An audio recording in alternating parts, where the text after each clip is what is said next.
everyone, and welcome back to my channel. Today is another true crime video. I was supposed to upload this or record this yesterday. I'd said in my last video that I had a true crime coming on Thursday, but I didn't get around to it, so Friday it is. So today we're going to be talking about the case of Mike Mansholt. And it was requested by one of my subscribers named Nula Curran, so thank you very much. So let's get into it. So Mike Mansholt was 17 years old when he went missing on July 18th of 2016 in Malta. Mike was originally from a town called Oldenburg in Germany, and this was his first vacation without his parents. He was 17, he had a girlfriend, so he went on vacation to Malta with his girlfriend for the first time without his parents. He initially spent some time there with his girlfriend, and she went home earlier because he wanted to stay behind a few more days to explore the island. On the morning of July 18th, 2016, he is actually seen on security footage from the hotel leaving his room at 8:39 a.m. He returns at 9:10 a.m. and then leaves again and is seen locking his room door. At 9:55 a.m., he leaves the hotel and walks towards the harbor. At the harbor, he rents a bicycle. Now, he wanted to visit the realm of the dead, which are the catacombs in Rabat, and they are like a collection of ancient tombs. He sends a message via WhatsApp at 10:11 a.m., and that was the last time that Mike was heard from and that he was online. Now, I read an article, I'll link it below. I got most of my information from one very well-written article, but it was an interview with his father, so a lot of this is told from his father's perspective and what happened according to him. So I'm sorry if I'm looking at my notes, it's just there's a lot of details in his interview and I don't want to miss them. So it wasn't really until 4 days later when he was due to fly home that his family got really worried. I'm sure they'd been trying to get in contact with him before and weren't able to, but I think they were still expecting him to come home because his mother and his sister were waiting for him at the airport. Now his flight ended up getting delayed and eventually canceled completely. He was due to fly from Malta to Frankfurt and then from Frankfurt to Bremen, and his flight from Frankfurt to Bremen got canceled. So they assumed when he didn't arrive on time that he might have gotten stuck in Frankfurt. But when on a later flight he was still not there and it was like 2 in the morning, his mother reported him missing. Also, they had been calling him nonstop, but he wasn't picking up at all. Now, his parents were separated, and his father was in Croatia at the time on vacation, and he immediately dropped everything and flew home. Police immediately opened a case for him, and when they opened this case, they were surprised to find that his name was already in the system and that he had been reported missing for the last 4 days in Malta. He wasn't reported missing until the day before, I believe. He had been listed as he hasn't been seen for 4 days, but the hotel waited until his checkout day to actually report him missing. So really, Maltese police had only been searching for him for a day by the time German police opened a case for him. So German police started working together with Maltese police and turned this into an international investigation. And in a matter of days, like half of Europe was looking for Mike. It was reported in a lot of different countries that this kid was missing, and a lot of people were on the lookout for him. Mike's father also flew to Malta to actually look for his son himself. On July 24th, police started looking to see whether Mike had taken any other flight to Germany, but he wasn't listed on any other flights. They checked passenger manifests of other airlines. They also checked ferries, but he wasn't found on anywhere. I find it a little bit strange. I mean, they have to cover all bases, I get that, but the fact that he hadn't been heard from and that he wasn't picking up his phone at all, I would find it kind of strange that they assumed he might still have taken another flight home, or he might have taken a ferry home. So they expanded their search into a few neighboring islands of the one he was staying on, and they searched until really late into the night, but they didn't find anything. Now, a few eyewitnesses did come forward. One of them was a patient who was lying in a hospital who claimed to have seen Mike, but he was so high on drugs that they had given him that he was most likely hallucinating. They could not verify his account, and pretty much every other sighting of Mike turned out to be false. Then on July 26th, 2016, so 8 days after he went missing, an anonymous tip came in about a body that was found on the island at the bottom of a place called the Tingles Cliffs. And police went there. Bernd, who is Mike's father, had in the meantime arrived in Malta and insisted on going to look at the body. Police allow him to see it, but he couldn't in that moment identify whether it was his son. Mike had been missing for 8 days. It was very sunny in Malta. If he had been lying in that spot for 8 days, I mean, his body was in an advanced state of decomposition. Police did tell him that his back had been broken twice and that it would have been a very quick death.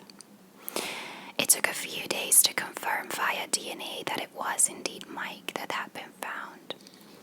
Now, on August 8th, so 13 days later, Bernd was visiting the morgue and he gets pulled aside by an employee who said that unofficially there were no broken bones found in Mike's body, which surprised Bernd because at the scene police told him that his back had been broken in 2 different places.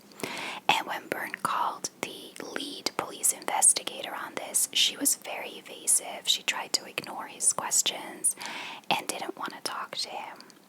Now, Bernd hadn't up until this point been very trustful of the police, but in that moment he started wondering if they were trying to cover something up and started doing his own investigation. One of the things that he found very strange was Mike's camera. Mike had a GoPro and he loved adventure, so whenever he went biking or mountain climbing or swimming, he would take his GoPro everywhere to film what he was doing. So, and he definitely took it with him to Malta, but it wasn't found on him and it wasn't found in his hotel room. So Bernd was able to look at Mike's hotel room even though a lot of it had already been cleared out. So the hotel gave him all of Mike's belongings that they found in the room, including some of his diving equipment, but no GoPro. Now, police said that they found it on Mike when they found his body, that it was attached to his belt. But when he called the lead investigator again, she claimed high and low that it was there. She knew what a GoPro looked like, and it was definitely that. But when he actually got the camera, finally, it turned out that it was an old Canon camera, much older than Mike's camera, and not even the same brand. So, until today, the GoPro has not been found. His backpack is gone, his phone, his wallet, and his credit cards were all missing. And the police in Malta claim that no locals would steal these, so it must have been tourists. But it begs the question, he left his hotel with all that stuff on him and he was found without it. So, did someone kill him for his things and then dump his body? Or did someone find his body after an accident and rob him of all those things? I will say an anonymous tip came in. I'm not ruling out that that person took all his things and then reported the dead body to police. But it's kind of strange because I'll again progress into this later, but police claim that it was an accidental death, and yet were never able to explain why all his things were missing. So on August 17th, almost a full month after he went missing, Mike's body arrives in Germany, and they do another autopsy there. The first thing that police noticed when transporting his body is that it was very light, like the cargo, like that's what it's called, that was measured or like weighed was too light for a typical body that's transported via plane. So during the autopsy, they discovered that all of his organs are missing. His brain, heart, lungs, liver, pancreas, adrenal glands, right kidney, urinary bladder, prostate, stomach, small intestine were all gone, and from the left kidney, diaphragm, spleen, and colon, there were only fragmented remains left. Now, Mike was not an organ donor, so when they performed the autopsy in Malta, they wouldn't have been allowed to remove them. The autopsy in Germany also concluded that Mike's body had not been embalmed in Malta, which it should have been, so it had continued to decompose over that month. So they were not able to determine his cause of death. They do find that he doesn't have any injuries that would be consistent with a fall. He didn't have a single broken rib. He doesn't have any large wounds, and they think that third-party involvement cannot be ruled out.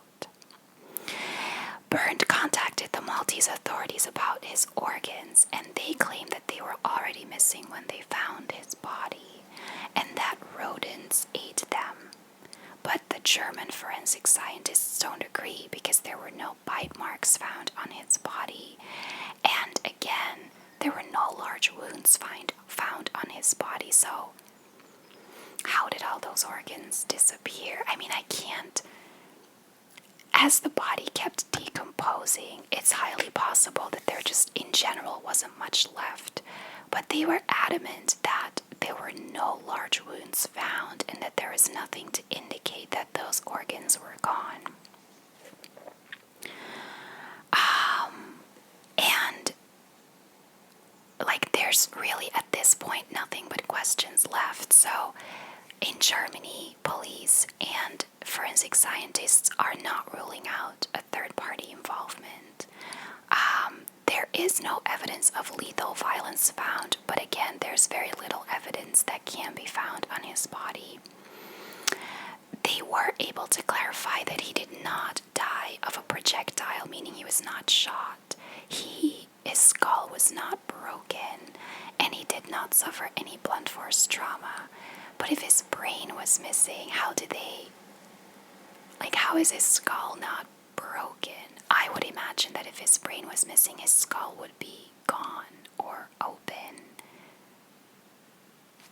And that I'm confused on a lot about this case. Causes of death that remain a possibility are internal bleeding or suffocation. His hyoid bone was missing, and that's always a way for them to tell if someone has been strangled, but they don't know if it was taken or if it was taken by animals. Tingles or something like that. His father, like a year later, his father, after all the investigating that he had done, came to the conclusion that a pure accident alone was highly illogical. And that there isn't really a scenario in which a third party would not be involved, again, given that he really didn't have injuries consistent with a fall. And the height that the cliffs were, he would have broken some bones. And he believes anyway that there had to be at least another person there, the person who took Mike's backpack with all his belongings in it. So there is growing speculation about someone killing him. A court later approved to access the data on his phone to be able to verify a manslaughter theory, but they weren't able to get anywhere with that data. In January of 2018, police reopened the case and conduct another investigation, but it is brought in front of a judge who again concludes that Mike had fallen off the cliff, that it was an accident, and that no foul play was involved. For Mike's father, Bernd, that is not to him the final answer, but he does accept at this point that he's not going to get any further. He thinks that no investigation he conducts is going to get him a different answer because he feels like Maltese police is not cooperating with him. And that's really all there is in this case. So let's talk about some theories. One of the theories that was thrown out there, I guess very obviously, was that this was to harvest his organs because they were all missing. But I don't think that, because one, it would have had to have been done somewhere else and his body would have had to be moved, because why would you harvest organs in broad daylight under the hot sun? They wouldn't stay good. Also, all of his organs were missing, including ones that you cannot transplant, like a brain and adrenal glands. I don't think they're transplantable.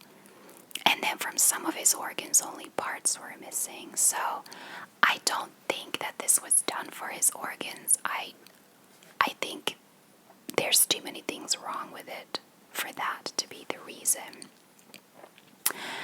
Then there's really only two theories left. I think he was either robbed and killed in the process and then his body dumped, or he genuinely did accidentally fall off the cliff and somebody stole his belongings.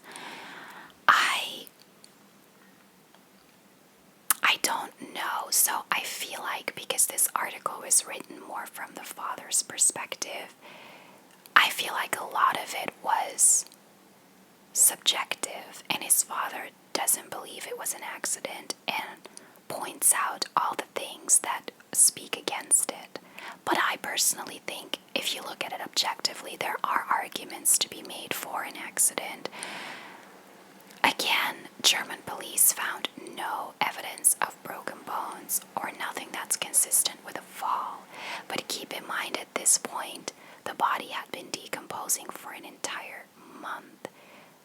They found no holes in his body, yet all his organs were missing. So I don't think they had enough to go on to conclude that it couldn't have been an accident, or at least they didn't have the original evidence to conclude that it couldn't have been an accident. I'm sure at that point it looked like it couldn't have been, but they didn't see the original body when it was still in a somewhat decent state. And I don't know why the police in Malta would try to cover something like that up. I don't really know it that well. But there are enough corrupt police agencies in every country, I think, so I'm also not ruling that out. The only thing that remains a mystery is, where is his stuff? But again, given the handed in after taking all his stuff. But I don't know. I think it's very sad. He was 17, he was excited to go on his first vacation without his parents. And something like this happened. I don't know. And again, for his parents to find answers must be very difficult. I hope that his father can find peace with the final report and that he can accept it. I know he doesn't seem to believe it, but he seems to have accepted that he's not going to get another answer. So let me know what you guys think. I tried to do a little bit more digging into this, but I couldn't really find much more information. So yeah, let me know what you guys think. Do you think it was maybe an accident that was very hard to prove because it had been so long? Or do you think that it was foul play and they're trying to cover it up somehow? Let me know. Thank you so much for watching, and I'll see you in my next video.